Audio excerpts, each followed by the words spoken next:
Las Vegas is one of the strangest cities ever built. Not because of the gambling, not even because of the money, but because almost everything here looks slightly ridiculous. There are castles, there are pyramids, there are skylines copied from cities thousands of miles away. And somehow, all of it sits in the middle of a desert that, not very long ago, had almost nothing here at all. Which raises a simple question. Why does Las Vegas look like this? Why the bright lights? Why the strange carpets? Why the endless noise and colour?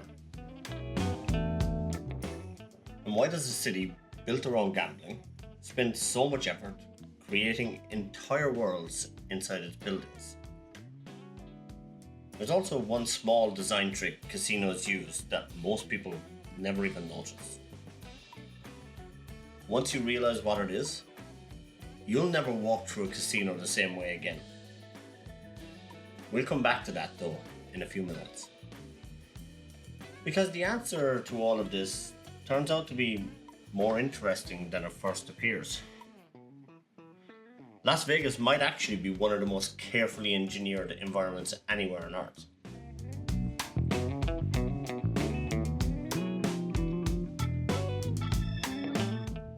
If you enjoy slower travel videos that explore stories behind places like this, consider subscribing to the channel. There's a whole Las Vegas series here already, and plenty more journeys to come. To understand why the city looks the way it does, you have to go back to a strange turning point in its history. For decades, Las Vegas had a fairly simple formula. Casinos, entertainment, and that certain kind of nightlife that people traveled long distances to experience. But by the late 1980s, the people running the casinos started wondering if the city could become something else as well. Something bigger. What if Las Vegas didn't just attract gamblers? What if it became a destination for everyone? Families included. For a while, the idea seemed unstoppable. Developers began building resorts that looked less like casinos and more like theme parks. Suddenly, the skyline of Las Vegas started changing. A glass pyramid appeared right in the desert. A replica Eiffel Tower followed not long after. And then a brightly coloured castle rose along the southern end of the strip. When it opened in 1990, it was the largest hotel in the world. More than 4,000 rooms. A casino large enough to swallow several smaller hotels. And a theme that felt less like Nevada and more like a storybook. For a brief moment, Las Vegas believed the future might look something like this. A place where families could wander through themed worlds, where entertainment and architecture blended together, where the city itself felt like an attraction. But the idea didn't last long. It turned out that adults traveling without children tended to spend more money. They stayed out longer. They gambled more. By the early 2000s, the family-friendly version of Las Vegas quietly faded away. But the buildings remained. And that leaves the strip in an unusual position today. Walking through it feels like wandering through several different visions of the future, all at the same time. Castles, pyramids, grand city skylines, each one representing a different moment in the city's history. Las Vegas, it doesn't erase its past ideas. It builds the next one right beside the last one. This means that the city ends up looking a little like a timeline of its own experiments. The architecture is really only just a part of the story. Because the real design of Las Vegas happens inside the casinos themselves. Casinos are some of the most carefully designed environments in the world. Almost every detail has been thought about. Even the details that look completely random. Take the carpets, for example. Casino carpets have a reputation for being, at the very least, chaotic. Bright colours, swirling patterns, and shapes that don't seem to follow any clear logic, really.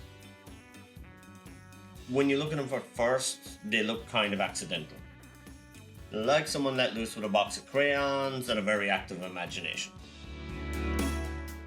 But this design, it really serves a purpose. Those loud patterns, they quickly become tiring for your eyes. And when something becomes tiring to look at, your brain does something very, very interesting. It just stops paying attention. So your focus, it drifts upwards a bit. Up towards the machines, up towards the tables, up towards the places where the action is happening. What looks like madness on the floor is actually guiding your attention somewhere else. It's guiding you up. That's the design trick I mentioned earlier. Once you realize it, you start noticing it everywhere and in every casino. But that's just one of the tricks the casinos use. There's another design decision hiding right in plain sight. One that most people walk through dozens of times before they realize what's happening. We're going to come back to that one in a moment, because the sound inside a casino is doing its own kind of work as well. Slot machines celebrate constantly. There's always a noise of someone playing, someone winning. Small wins trigger bursts of music and electronic fanfare. The effect is subtle, super powerful. Even when the victories are small, the sounds create the impression that something exciting is happening nearby. Winning feels natural.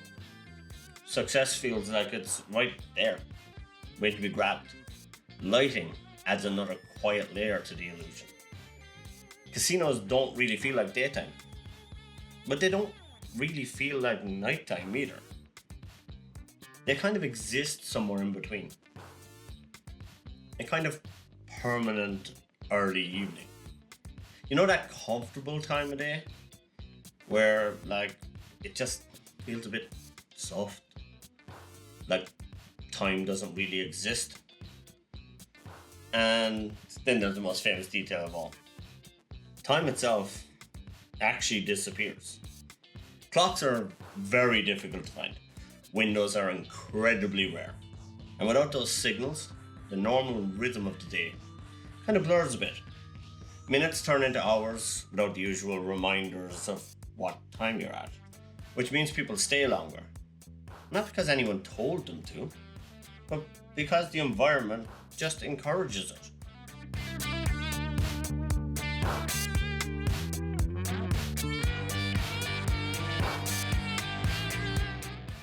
If you're enjoying the walk and the story so far, a quick tap on the like button really helps the video reach more people who enjoy this type of slower content as well. It makes a big difference to the channel, and I super appreciate it.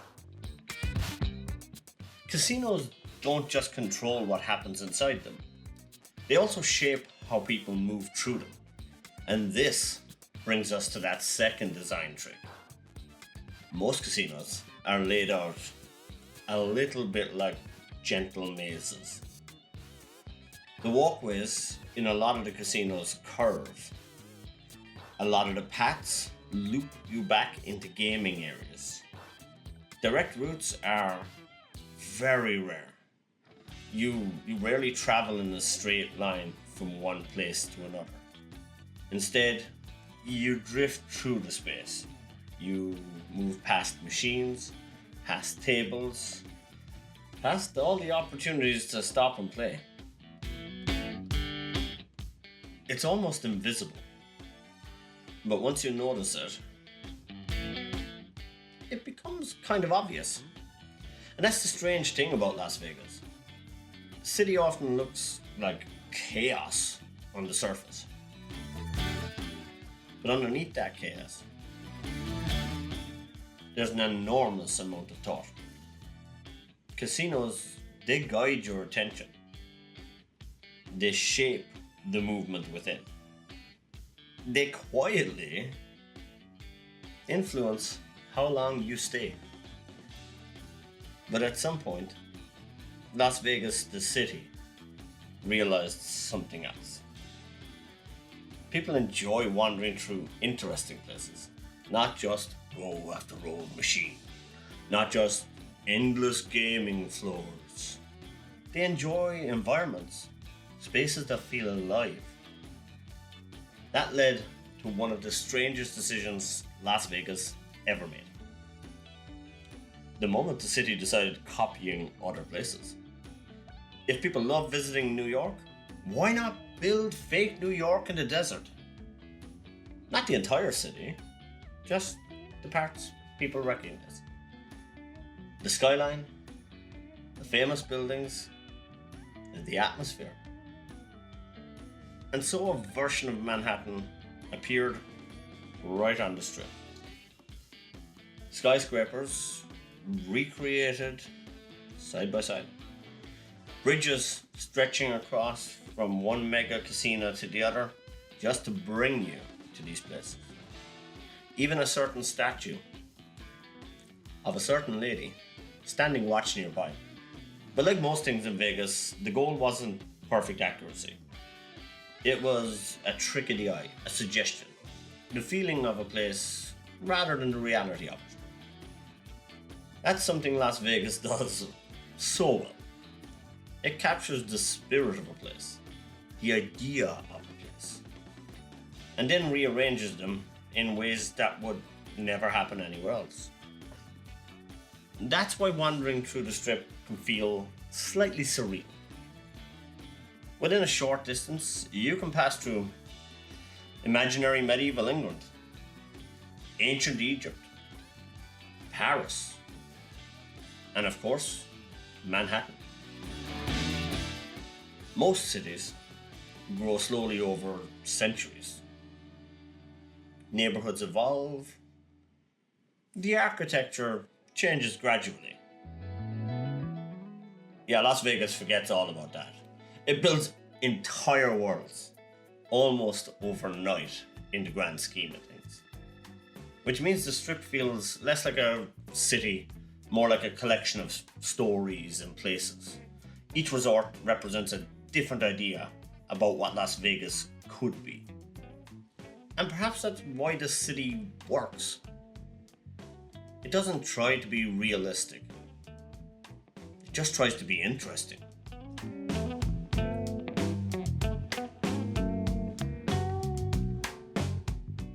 If you've made it this far into the video, you're exactly the type of viewer this channel is made for. So if you haven't already, consider subscribing and joining me for more walks and stories from places that are a little unusual, a little interesting, sometimes a bit unexpected. Which brings us back to the question we started with. Why does Las Vegas look like this? The answer isn't one single idea. It's several different ideas, layered one on top of the other, top of the other, top of the other. A city that kept reinventing itself, but never removed what came before. Themed hotels from one era, architectural experiments from another, luxury resorts from a later generation, all standing beside each other, all telling different stories about Las Vegas was supposed to become. And maybe that's the real secret of the place. Las Vegas doesn't actually try to make a lot of sense. It just tries to be interesting. The bright lights, the strange architecture, the endless noise. A city that exists because someone once wondered, What might happen if imagination was allowed to run wild in the middle of a desert? And then they decided to build it.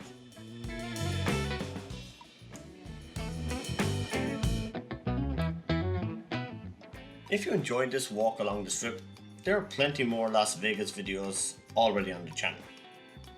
And the next series coming to KC Off Track is going to be something a little different. Very soon we'll be leaving the desert behind and heading out to sea aboard the MSC Musica. It's the start of a brand new travel series exploring the Canary Islands and Madeira. Ports, cities, ship tours, and plenty more wandering through places that are just as interesting in their own way. So if that sounds like your kind of journey, make sure you're subscribed so you don't miss the first episode when it lands. Thanks for watching, and I'll see you in the next one.